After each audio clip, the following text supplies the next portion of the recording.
Bonjour à tous, j'espère que vous allez bien. Alors, ça y est, nous sommes de retour puisqu'on était parti pour une semaine pour des affaires personnelles dans le sud et on a fait 1200 km avec notre camping-car en 4 jours et je dois dire que c'est très fatigant et ça me conforte dans le sens où rouler tous les jours, tout le temps, c'est pas du tout notre truc. Donc c'est pas pour rien qu'on s'appelle les tortues nomades et on prendra un peu plus de temps pour voyager plus tard. Voilà, c'était juste une petite parenthèse. Alors aujourd'hui, je vais vous parler de où dormir en camping-car. Ben oui, si vous voulez devenir des voyageurs en véhicule de loisirs, eh bien c'est une question que vous allez vous poser tous les soirs, voire presque tous les soirs, parce que eh bien on ne peut pas se garer n'importe où avec notre véhicule de loisirs. Alors, je vous ai fait une petite liste des différents lieux où vous pouvez stationner et dormir avec votre camping-car. Ces endroits vont être bien évidemment différents selon le mode de vie que vous souhaitez avec votre véhicule. Alors aussi, ça va beaucoup dépendre du style de véhicule que vous avez. Plus vous êtes imposant en grandeur et plus ça va être compliqué d'aller dans certains lieux. Forcément, c'est sûr que en van et en petit fourgon aménagé, on peut se faufiler un peu plus partout. Voilà, c'est l'avantage aussi. On va commencer par les campings. Les avantages du camping, c'est qu'ils se trouvent assez facilement. Bah oui, vous les trouvez sur votre appli Google Maps, admettons. Parfois sur vos GPS. Vous avez aussi l'appli par Fortnite que nous utilisons très fréquemment. Vous avez également, nous admettons on avait acheté ce gros livre d'ailleurs, Michelin, c'est la France Camping Caravan. Alors oui, je vais vous parler essentiellement de la France, parce que nous pour le moment on a fait essentiellement la France et un petit peu la Belgique cet été. Ce livre-là, nous l'avons acheté il y a 2 ans presque, à partir du moment où on a eu le camping-car. Alors on s'en est très peu servi en fait, parce que là vous avez donc les camping-cars et les aires de camping-car, les aires de service je crois aussi, mais honnêtement on s'en sert de carte routière plutôt que de trouver un lieu pour dormir. Alors les avantages du camping aussi, c'est que vous avez tout sur place en règle générale, hein, sinon ça s'appelle plus un camping. Vous avez tous les services, l'eau, l'électricité, vous avez la petite laverie, parfois vous avez des petites épiceries, vous avez aussi une piscine, vous pouvez avoir des activités dans le camping, voilà. Donc oui, le camping c'est bien, hein, parce que vous avez tout sur place et vous ne vous posez pas de questions de savoir s'il y a de l'eau, s'il n'y a pas de l'eau, voilà, vous avez tout sur place et si vous ne voulez pas vous embêter, c'est très bien. Les campings permettent aussi une certaine sécurité, hein, puisqu'il y a des barrières, il y a des gens, il y a souvent quelqu'un à l'accueil la nuit, donc ça peut permettre à certaines personnes de se sentir en sécurité et de passer une bonne nuit sans appréhension. Voilà, le camping est aussi fait pour ça. Alors les inconvénients du camping, et bien évidemment, ça va être le budget, hein, parce que une nuit en camping, c'est quand même pas donné. Donc si vous partez en vacances, pas de problème, j'ai envie de dire, après tout ça fait partie du budget de vos vacances. Si après vous vivez comme nous en camping-car, ça peut devenir très rapidement un budget très important. Et nous, c'est pas le but, hein, parce qu'on vit en camping-car justement pour faire des économies, pour pas avoir une location. Donc si tout notre argent on le met dans un camping, je vois pas trop l'intérêt non plus, hein. Donc les campings c'est bien, à petite dose on va dire, ça peut dépanner. Nous ça nous est arrivé, cet été admettons, on est parti en vacances, hein, en Belgique, puisque Laurent travaille encore, comme vous le savez. Et donc, on n'a pas voulu s'embêter et on est parti effectivement dans les campings en Belgique. Et c'était très très sympa, mais c'était sur 3 semaines. Bon, ça nous a fait un budget, hein, mais voilà, c'était que pour quelques jours, quelques semaines, et ça nous a permis de pas nous prendre trop la tête, surtout qu'en Belgique, c'est compliqué. Je vous dirai ça dans une autre vidéo. Peut-être que je vous ferai une petite vidéo spéciale Belgique, je ne sais pas encore. Mais voilà, c'est un peu plus compliqué qu'en France, hein, la Belgique, pour les camping-cars. Alors, le désavantage aussi, pour certains, hein, c'est toujours pareil, c'est parfois qu'il y a du monde dans les campings. Hein. Forcément, vous n'allez pas être tout seul au milieu d'un champ. Donc, la promiscuité peut parfois gêner certaines personnes parce que ça fait du bruit, parce qu'on n'a pas envie d'entendre la conversation de celui d'à côté. Voilà. Donc, oui, pour certains, le camping, c'est infaisable et c'est pas possible. Bon, voilà, donc ça peut être un désavantage, effectivement. Bon, nous, on a toujours été habitués à être en camping, avant d'avoir le camping-car, bien évidemment. On était vraiment campeurs, c'est-à-dire on avait une tente, hein, avec les enfants, on a toujours campé. Donc, on est habitué comment on pourrait dire, à ce style de vie camping. Hein. Bon, voilà, on a fait un peu tous les campings, d'ailleurs, aussi bien des campings à la ferme que des campings 4 étoiles avec... animation XXL.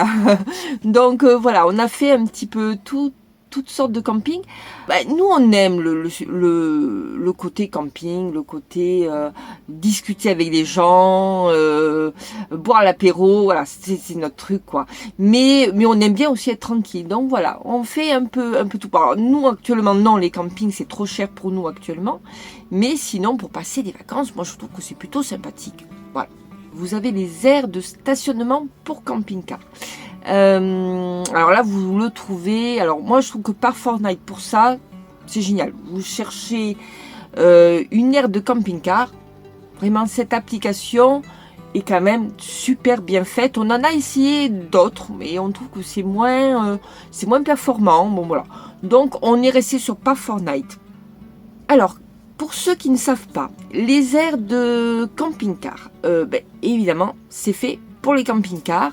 Et là, vous avez très souvent, même souvent, quand c'est des aires de camping-car, vous avez aussi les services. En règle générale, vous avez sur l'eau. Après, l'électricité, c'est vraiment plus aléatoire. Toutes les aires de camping-car ne proposent pas l'électricité. Alors, bien évidemment, selon où vous vous trouvez, vous allez être ou serré comme des sardines, si c'est très touristique, ou vous allez être seul au monde. Nous, là où on est actuellement dans les Deux-Sèvres, je dois bien avouer qu'on est souvent seul sur les aires de camping-car. Donc, on n'est pas gêné, aussi bien été comme hiver. Alors, hiver encore plus, évidemment, mais même en plein été, c'est rare quand on est totalement serré. Vous avez différentes aires de camping-car. Alors oui, évidemment, si vous vous retrouvez à côté du Mont-Saint-Michel, je ne sais pas s'il y en a d'ailleurs, je suppose que oui, mais elles sont peut-être payantes d'ailleurs, parce que là aussi, vous avez différentes aires de camping-car. Vous avez des aires de camping-car gratuites, c'est souvent la mairie qui le met à disposition, et puis vous en avez de payantes. Alors, il y a même des mixtes, on va dire, c'est-à-dire que vous pouvez stationner gratuitement, mais par contre l'eau peut être payante, admettons. Sinon, il y a certaines aires de camping-car où tout est gratuit. Et puis vous avez d'autres aires de camping-car où tout est payant. Voilà, donc c'est un peu ça. Mais cela dit, c'est quand même meilleur marché que le camping. Ça vous reviendra quand même beaucoup moins cher que le camping, quand même, malgré tout. Alors, sur les aires de camping-car, ce que nous, on a trouvé ça un peu rigolo depuis qu'on est en camping-car, évidemment, c'est que quand on arrive, on est seul sur cette aire. Il y a quelqu'un qui arrive, je ne sais pas si ça vous est arrivé, il y a quelqu'un qui arrive à une place immense, hein, je ne sais pas, c'est une aire de camping-car qui propose au moins 10-15 places. Et là, la deuxième personne qui arrive, elle se met juste à côté de nous. Je sais pas si ça vous est arrivé, mais nous, c'est souvent ça, je sais pas pourquoi. Les gens ont besoin de se regrouper en fait, alors qu'ils pourraient se mettre à l'autre bout de l'air parce qu'il y a une place immense, mais non, il se met tout à côté de nous. Alors on trouve ça rigolo, nous personnellement ça ne nous gêne pas parce qu'en règle générale les gens sont après respectueux, ils font pas la bamboula dans leur camping-car, hein. mais on trouve ça rigolo, ils se collent vraiment à nous, voilà, c'était juste la petite anecdote des aires de camping-car. Alors ce qui est bien pour ces aires de camping-car, c'est que il y en a certaines qui se trouvent pas loin du centre-ville, de la ville ou du village, et ça je trouve que c'est bien, visiter tranquillement les lieux, voilà, vous faites un petit peu de tourisme et c'est très bien, puis vous pouvez acheter dans les petits commerces, vous pouvez aller au marché, voilà. Donc moi je trouve que les aires de camping-car, c'est pas si mal que ça, et d'ailleurs je tiens à remercier tous les petits villages qui proposent des aires de camping-car. Donc merci aux maires. Vous avez également des particuliers qui proposent de vous accueillir sur leur terrain. Alors je pense notamment aux agriculteurs, et là vous aurez France Passion, admettons, qui est... Alors, normalement le stationnement est gratuit. Alors je ne sais pas si vous êtes obligé, je crois pas forcément, mais bon, vous jouez quand même un petit peu le jeu. Vous avez la possibilité de pouvoir acheter des produits de la ferme, et ça c'est intéressant parce que en général c'est des produits de bonne qualité et vous payez pas pour rien, hein. Voilà, vous payez pas pour un stationnement où finalement, enfin oui, ça vous permet d'être stationné, mais ça vous apporte rien de plus, tandis que là au moins vous stationnez et en plus vous pouvez manger des choses de qualité, donc ça c'est intéressant. Alors France Passion, je crois que c'est 30 € par an. C'est un abonnement que vous avez. Là, il vous envoie un petit livret comme ça, enfin un petit livre. Ça, c'est le dernier, et vous avez tous les lieux où vous pouvez vous arrêter. C'est répertorié par département. Donc ça c'est pas mal. Vous avez aussi l'appli sur le téléphone qui vous permet aussi d'aller parfois un petit peu plus vite. Et puis en même temps, il vous envoie aussi une carte. Voilà, vous avez tous les petits points sur la carte où vous avez des agriculteurs qui vous accueillent avec France Passion. Donc ça c'est quelque chose qu'on fait assez souvent, bon, surtout quand on part en week-end, hein. Évidemment, on ne le fait pas forcément en semaine, mais quand on part en week-end, ça nous arrive très fréquemment d'aller voir des agriculteurs, et c'est toujours sympathique parce qu'ils nous accueillent en général très bien. Ils nous parlent de leur vie d'agriculteurs, de viticulteurs. On va avoir pas mal de viticulteurs aussi. Voilà, donc c'est toujours très sympathique. Ensuite, chez les particuliers, vous pouvez aussi aller chez des particuliers qui vous proposent leur bout de terrain, on va dire, pour pouvoir vous installer pour une nuit ou plusieurs nuits même parfois. Donc là, c'est souvent quand même payant. Je crois que les prix sont un peu libres, hein, donc après vous avez un peu de tout. Alors comme site, je vous avais Home Camper, je crois qu'il fait ça. Et donc là c'est pareil, vous mettez l'endroit où vous voulez aller, et puis on vous montre à peu près ce que vous avez aux alentours. Donc là normalement vous avez les tarifs avec ce que propose le particulier comme service. Donc il y en a qui proposent des fois l'eau, l'électricité, les poubelles. Vous pouvez même prendre une douche chez eux. Vous pouvez... voilà, il y a plein de services comme ça. Chacun fait un peu son prix, j'ai l'impression. Hein, il n'y a pas vraiment de limite. Donc voilà, c'est... nous, je sais, on l'a fait une fois et on est allé chez une personne... qui est dans un endroit, alors c'est une ancienne ferme, hein, d'après ce qu'on a compris, et on a payé 5 € la nuit avec eau et électricité, ce que j'ai trouvé tout à fait correct, et stationnement également. Et c'était 5 € pour tout le monde, on est 3 et on a payé 5 € pour la nuit avec tous ces services. Il y en a qui comptent après le nombre de personnes, vous voyez, s'il y a un chien, si voilà, là c'était vraiment pas cher du tout, du tout.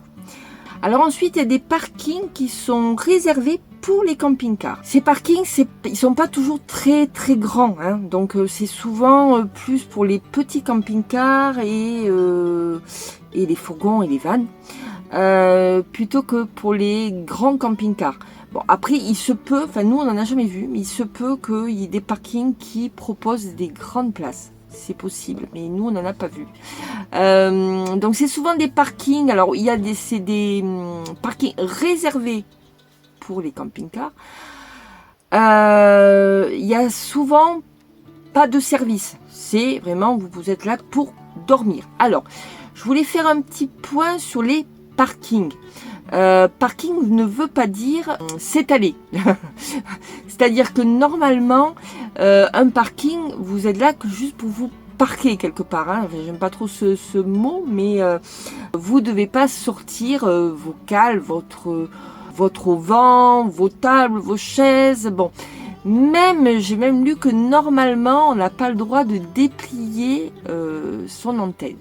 Bon, je pense que c'est quand même toléré, mais voilà, évitez quand même de tout sortir parce que ce n'est pas du camping, c'est vraiment pour stationner pour une nuit et plus, hein, parce que je crois que le règlement, si vous sortez rien du tout de votre camping-car, vous êtes là que juste pour dormir et pour manger éventuellement dans votre camping-car, je crois que c'est 7 jours consécutifs.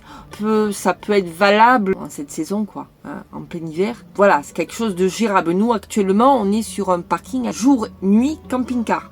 Mais on sort rien. Bon, après, c'est l'hiver, hein, donc c'est pas très très grave.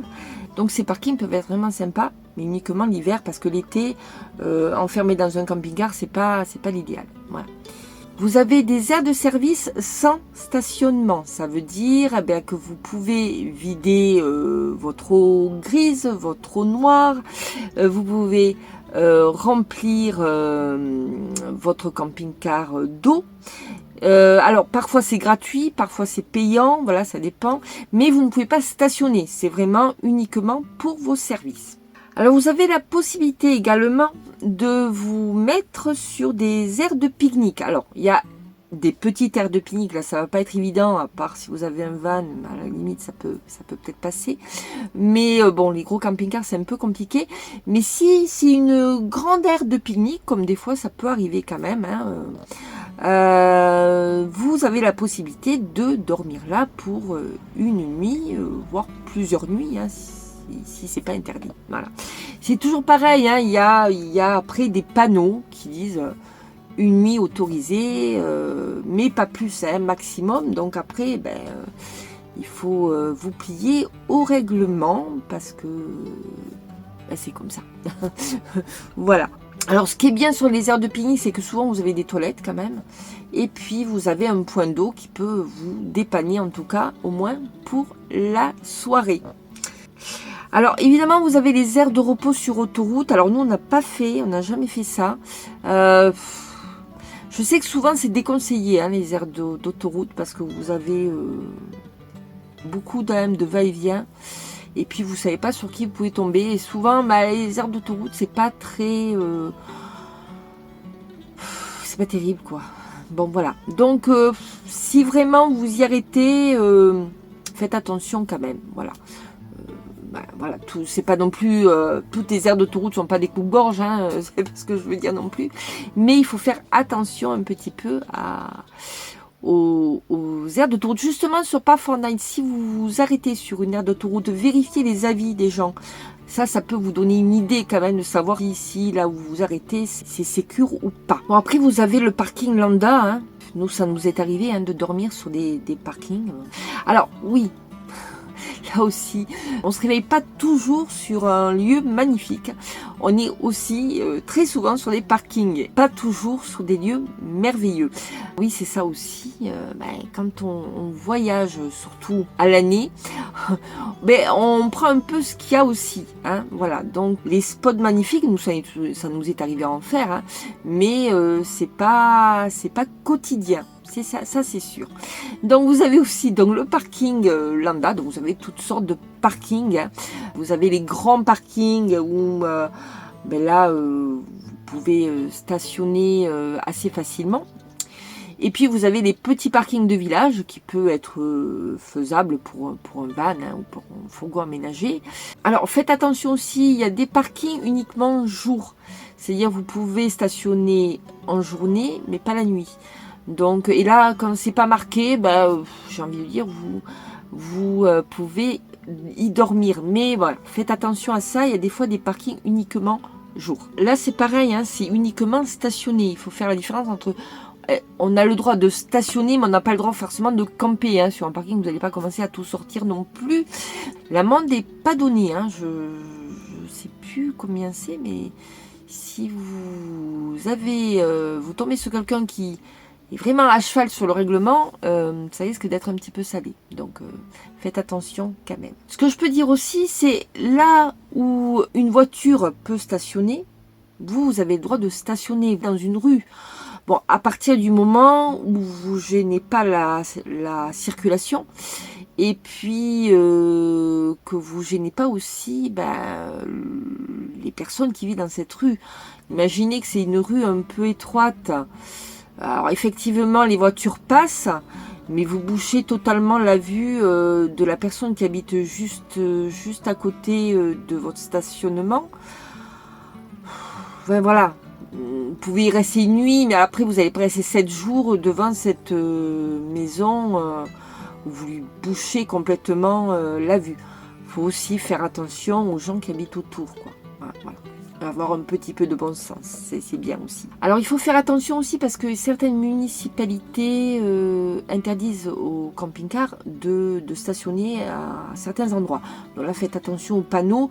Alors je ne sais pas s'ils sont vraiment dans leur droit ou pas droit, bon voilà.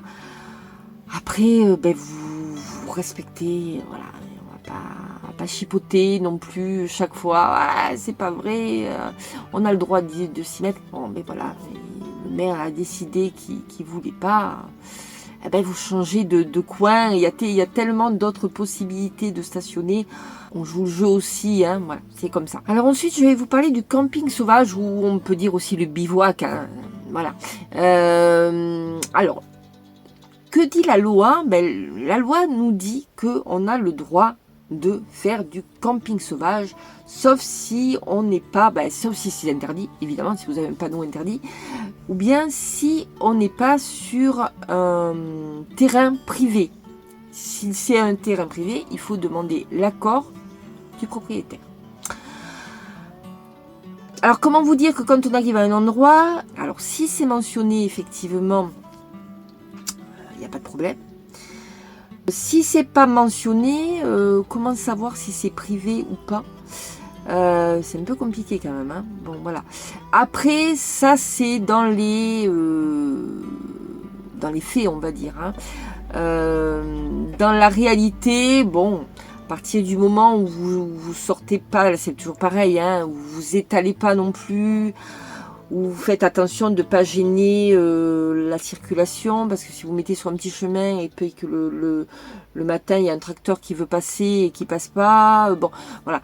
Donc faites attention à tout ça, faites attention également à la nature, faites attention à pas non plus jeter vos poubelles. Alors j'ai envie de dire, ça va de soi, mais c'est toujours bon de le rappeler, hein. Donc c'est pas parce qu'on est on a un véhicule de loisir qu'on est seul au monde, qu'on est les maîtres du monde et que on est libre de tout aussi, hein. La liberté, c'est bien. La liberté des uns s'arrête où commence celle des autres, hein. Vous connaissez cette fameuse phrase. Donc voilà, faites attention à ces petites choses. C'est très sympa de bivouaquer, ça c'est sûr, parce que on se retrouve en pleine nature, on est tranquille, il n'y a personne pour vous embêter, à part les petits oiseaux. Voilà, donc c'est ressourçant, c'est tout ce que vous voulez. Maintenant, voilà, vous n'êtes pas seul au monde, quoi. Voilà, donc faites attention à tous ces petites gênes qui font que, après, les gens ne supportent plus les camping-caristes et les comment on dit, bivouaqueurs, ça existe, bivouaqueurs, je suis pas sûre. Mais enfin, bon, vous avez compris le sens. Alors pour ces lieux dits sauvages, hein, camping sauvage, vous pouvez en trouver sur Park4Night. Alors Park4Night, j'ai oublié de vous le dire, vous pouvez l'utiliser sans abonnement, mais vous avez moins de possibilités sur l'application. Et puis sinon, vous avez un abonnement. Alors je crois que moi, je paye 11 € l'année. et vous avez toutes les options possibles et imaginables. Donc vous pouvez sur Parfortnite trouver ces petits coins nature, comme ils appellent, je ne sais plus exactement comment ils appellent ça, endroit nature je crois, bon, quelque chose comme ça. Vous avez c'est un petit sapin. Voilà. Alors, oui, alors ces coins nature sont souvent faits pour les petits véhicules aussi. Hein. Si vous avez un gros véhicule comme nous, c'est un peu plus compliqué.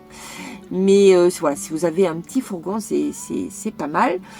Et puis vous pouvez aussi trouver sur Google Maps, hein, vous regardez un petit peu certains endroits et je pense que voilà, vous allez trouver facilement des lieux assez sympathiques. Alors je sais qu'il y en a qui disent pas les endroits où ils vont pour pas après qu'il y ait une masse de personnes qui se retrouvent au même endroit. Bon, je peux les comprendre aussi, puis après tout, on a le droit de garder nos petits secrets aussi, hein, voilà. Donc, mais à vous de chercher, hein, sur Google Maps, vous trouvez assez facilement. Surtout si vous pouvez vous stationner dans des petits endroits fort sympathiques.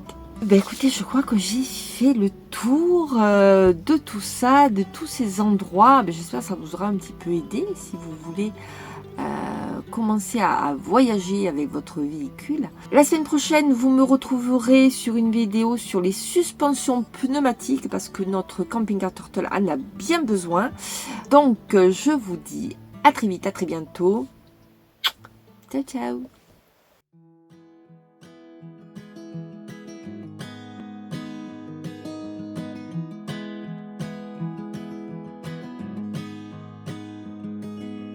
I'll be right behind you, Josephine.